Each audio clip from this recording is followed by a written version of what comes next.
नमस्कार, आदाब, सत श्री अकाल दोस्तों। Welcome back to own channel Current Affairs Express. तो गाइस फाइनली यूएसए को समझ में आ गया है कि इंडिया के साथ लड़ाई करके इंडिया का कुछ बिगाड़ नहीं पाएगा, पर वो खुद का पैर पे खुद ही कुल्हाड़ी मार रहा है। तो खुद का मतलब बुरा दिन खुद ही बुला के लेके आ रहे हैं। तो इसीलिए शायद यूएस अभी धीरे धीरे यू टर्न ले रहा है। ओके, तो देखिए, you have influence, US senator seek help, literally seeks India's help to end Ukraine war, has back Trump on tariff. ये जो यूएस सेनेटर है, इसको बोला जैसे हम लोग का होता है MP, member of parliament, USA में सेनेटर होता है। तो ये ट्रम्प का सेनेटर है, इसका नाम है लिंडसे ग्राहम। ये बहुत बड़ी बड़ी डायलॉग मारता था पहले। आज के डेट पे ये इंडिया को बोल रहा है कि आपका इन्फ्लुएंस है, आप रशिया के अच्छा दोस्त हो, आप पुतिन को समझा सकते हो, पुतिन को हम लोग समझा नहीं सकते, तो आपका इन्फ्लुएंस है, तो आप थोड़ा इन्फ्लुएंस यूज करो, हम लोग को मदद करो, यूएसए को मदद करो, ताकि यूएसए ये यूक्रेन वॉर को खत्म कर पाए। क्यों? अभी तो बहुत बड़े बड़े बात कर रहे थे, अभी इतना झुकना क्यों है? तो देखिए, कहीं ना कहीं पूरे दुनिया को समझ में आ गया है कि इंडिया एक ऐसा कंट्री है जो रशिया के साथ बहुत क्लोज टाई रखता है। आज के डेट पे अगर रशिया को कोई समझा पाएगा तो वो इंडिया ही है। इसीलिए अमेरिका चाइना से तो मदद मांग नहीं सकता लॉजिकली, क्योंकि चाइना उसका कट्टर दुश्मन है और ये ऑफिशियली अमेरिका बोल दिया है पूरे दुनिया को। अब अपने जो कंपटीटर है उससे तो आप हेल्प नहीं मांग सकते हो, तो आप किससे हेल्प मांगोगे? आप इंडिया से हेल्प मांगोगे। इंडिया के साथ थोड़ा बहुत रिश्ता बिगड़ा है, पर चाइना के तरह इतना बिगड़ा हुआ रिश्ता है नहीं इंडिया और अमेरिका के बीच आज के डेट पे भी। ओके, बट तो इसीलिए बोल रहा है आप पुतिन को थोड़ा समझाइए ताकि हम लोग ये हेल्प करे, मतलब हम लोग को हेल्प कीजिए ताकि हम लोग यूक्रेन और रशिया वॉर खत्म कर पाए। मेकिंग दोज, अब ये सेनेटर पहले कितना बड़ी बड़ी बात करते थे आप लोग देखिए। मेकिंग दोज लाइक इंडिया पे फॉर वॉर प्रॉफिटरिंग, मतलब बोल रहे हैं कि जो युद्ध से पैसा कमा रहे हैं, मतलब इधर रशिया और यूक्रेन का युद्ध चल रहा है, इसके वजह से रशिया के ऊपर सैंक्शन है, सैंक्शन की वजह से रशिया सस्ते तेल बेच रहे हैं और इंडिया उसका फायदा उठा के, ठीक है, आपका प्रॉफिट कमा रहे। तो इंडिया जैसा, इंडिया को एग्जाम्पल बनाया, बना के बोला है कि इंडिया जैसा जो जो कंट्री, ठीक है, ऐसे वॉर से प्रॉफिट कमा रहे उसको हम लोग सजा देंगे, जैसे इंडिया को हम लोग सजा दिए, मतलब 50% टैरिफ से। तो इतना बड़ी बात। उसके बाद देखिए, इंडिया को पहले बोलते हैं आप रशिया से तेल खरीदना बंद करिए। लिटरली ये लैंग्वेज यूज किया था यूएस सेनेटर लिंडसे ग्राहम। मतलब बोला था कि विल क्रश योर इकोनॉमी, मतलब तुम्हारी इकोनॉमी को पूरा खत्म कर देंगे, तोड़ देंगे। ये लैंग्वेज यूज किया, विल क्रश योर इकोनॉमी। और आज बोल रहे please help us, you have by influence, please help us to end Russia and Ukraine war. तो क्या हुआ? तुम जो इतना बड़े बड़े डायलॉग मारते थे, इंडिया को इतना थ्रेट देते थे, कहां गए आज?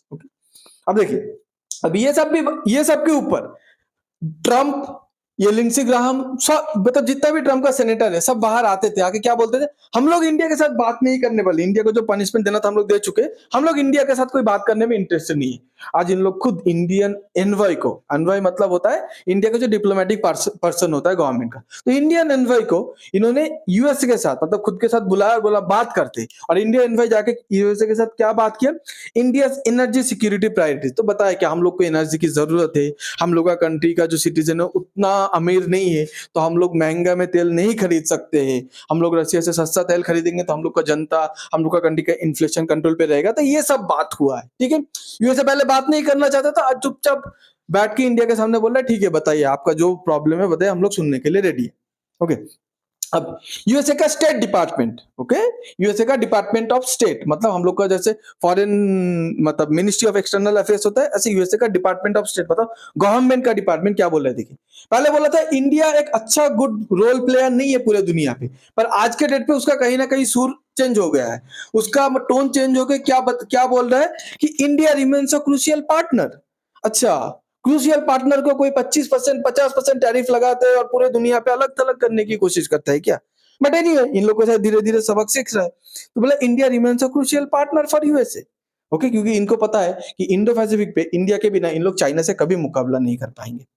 अब ये सब क्यों हुआ? ये सब इन लोग सोचे थे कि हम लोग टैरिफ लगाएंगे, ये करेंगे तो मोदी जी झुक जाएंगे हम लोग के साथ, इंडिया हम लोग के सामने बो डाउन कर देंगे। और मोदी जी पहले ही बोल दिया था आई am ready to pay the price, मतलब मुझे जो कीमत चुकाना पड़ेगा मैं चुकाने के लिए तैयार हूं। एक रेड लाइन ड्रॉ कर दिया कि यही लिमिट है, यूएसए इसको क्रॉस कर लिया, I am ready to pay the price, but हम लोग तो झुकेंगे नहीं। Say no compromise on farmers amid rising US trade pressure. हम लोग ये फार्मिंग सेक्टर, रशिया से ऑयल खरीदना, जो भी बोले, इन ये सब चीज लेकर हम लोग यूएसए के सामने तो झुकने वाले है नहीं इंडिया। इसके बदले इंडिया को जितना भी प्राइस पे करना पड़े, कीमत चुकाना पड़े, इंडिया चुका देगा। ओके, अब यूएस ने ये देखा, यूएस ने जो कभी नहीं सोचा था वो बहुत ही होने तो लगा, वो भी बहुत जल्दी होने लगा। यूएसए सोचा था तो चलो इंडिया तो शायद ऐसे नहीं झुकेगा पर कुछ करेगा नहीं, पर यूएसए देखा कि डोवाल साहब ने जाके विजिट कर लिया रशिया पे। रशिया भी वो मौके का फायदा उठाते हुए व्लादिमीर पुतिन खुद बाहर आ गया, बाहर आके डोवाल साहब से मिलने के लिए बाहर आ गए, व्लादिमीर पुतिन खुद बाहर आ गए। ओके, अब ये शायद यूएसए कहीं ना कहीं तो सोचा था कि चलो व्लादिमीर पुतिन रशिया अच्छा दोस्त है तो इंडिया रशिया मिल सकती, बट जो यूएस कभी सपने में नहीं सोचता, चाइना, चाइना और इंडिया के बीच जब ये प्रॉब्लम चल रहा था, जब चालू हुआ था 10 दिन पहले 15 दिन पहले, तो चाइना इंडिया के बीच रिलेशन बहुत बेकार था। ऊपर से वो जो ऑपरेशन सिंदूर के टाइम चाइना पाकिस्तान को जो हेल्प किया था उसके बाद उसके वजह से और भी बिगड़ गया था। बट इंडिया नहीं, चाइना खुद पीएम मोदी को बुलाया कि हम लोग का जो एससीओ समिट होने वाला है एंड ऑफ अगस्त, ठीक है 31 अगस्त, उधर पीएम मोदी को इनवाइट किया और गीता का कोट भी, श्लोक भी बता दिया चाइना का मीडिया ने, ताकि इंडियन पब्लिक के मन पे एक जगह बना पाए। तो ये तो इंडिया कभी नहीं सोचा कि इंडिया चाइना इतना क्लोज आ जाएगा। तो इसीलिए डोनाल्ड ट्रंप सोचा है कि मैं बहुत ब्लंडर कर चुका हूं and before it is really really too late, okay, तो कुछ करते हैं हम लोग। तो इसीलिए धीरे धीरे अब डायरेक्टली आके तो बोल नहीं सकता डोनाल्ड ट्रंप कि मेरा गलती है, मैं हार गया इधर, ठीक है, तो ये सब बोल नहीं सकता। तो धीरे धीरे अपने सीनेटर से, अपने एनवॉय से, मीडिया पे धीरे धीरे एक पॉजिटिव माहौल बना रहे इंडिया के ऊपर। मैं कुछ दिन पहले वीडियो पे बनाया था कि ट्रंप ऑलरेडी इंडिया के अगेंस्ट पे नेगेटिव ट्वीट करना बंद कर दिया है और बहुत जल्दी ट्रंप अपना मतलब बो डाउन करके इंडिया के सामने आने वाला है, जिसका प्रोसेस अभी स्टार्ट हो गया है। आपको अगर ये वीडियो अच्छा लगता है तो please like share and subscribe. आपको क्या लगता है, जो हमेशा बता सकता कि taco Trump always chicken out, क्या ट्रंप फिर से चिकन आउट कर गया है, ये आप कमेंट पे लिख के बता सकते हैं। Okay, thanks for being here, your time really matters, God bless you.